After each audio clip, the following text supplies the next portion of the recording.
ओम शांति।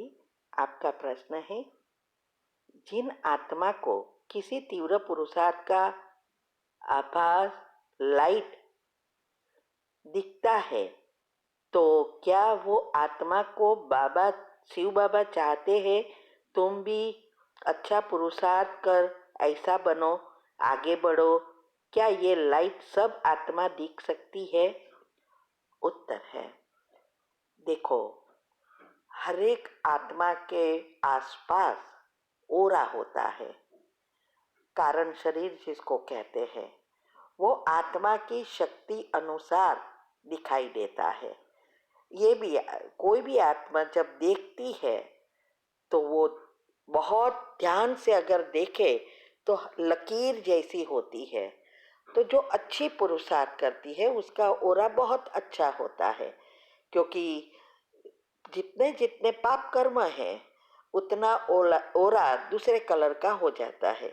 लेकिन हमारे पुण्य कर्म ऊपर आने लगता है, आत्मा में शक्ति बढ़ती है, तो वो सफ़ेद वाइट ट्रांसपेरेंट जैसा, सूर्य के किरणों जैसा हो जाता है। तो हर चीज़ में ओरा होता है।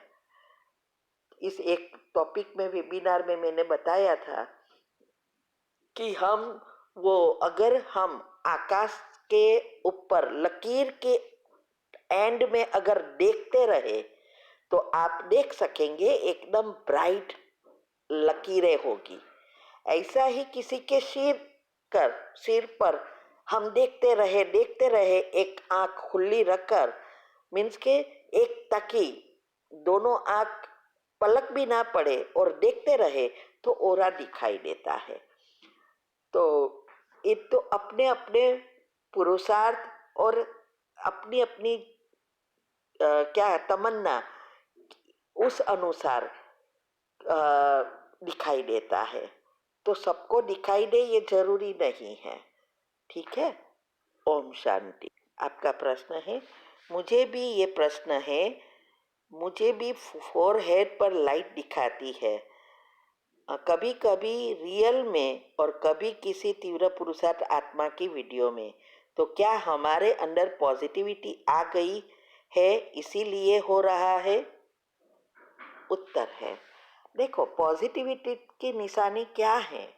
हमारे योग की परसेंटेज बढ़ती है, हमारी अवस्था बनती है, कितनी भी कड़ी परिस्थिति में हम अचल अडोल रह सकते हैं, हमारे साथे गुण व्यवहार में दिखाई देता है, हम ज्ञान स्वरूप बन जाते हैं, तो हमारी चाल चलन, चेहरे, वाणी, व्यवहार सब में परिवर्तन दिखता है। ये है पॉजिटिविटी।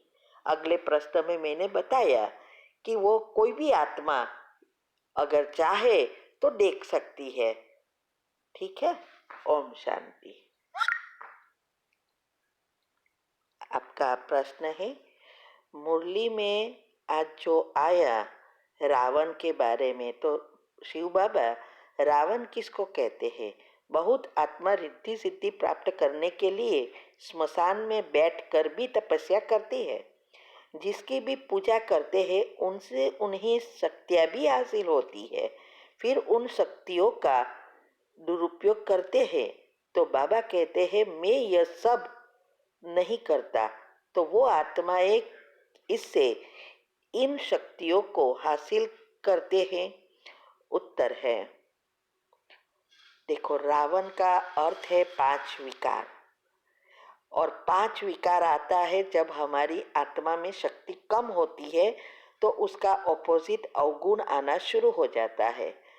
स्थूल चीज़ों, सभी चीज़ जो भी है वो प्रकृति की बनी हुई है, और इसमें जैसे जैसे हमारी आत्मा की शक्ति कम होती है और हमारे अवगुण बाहर आते हैं तो हमारे अंदर ही रावण बैठ जाता है। माना रावण कोई व्यक्ति नहीं है, हर एक आत्मा में, अभी इस कलयुग के अंत में बच्चे से लेकर बूढ़े तक सभी में रावण बैठा है। तो रावण का अर्थ है हमारे पाप कर्म अवगुण, उसको समाप्त करना है। अभी जो भी रिद्धि सिद्धि शक्तियाँ मिलती है वो भले शिव बाबा से ही मिलती है, लेकिन उसका उपयोग करने में खुद की बुद्धि का पर आधारित है। अगर हमारी बुद्धि अभी भी स्थूल चीजों में है तो हमेशा दुरुपयोग होगा, और अगर हमारी बुद्धि सूक्ष्म बनती है तो हमेशा सदुपयोग होगा।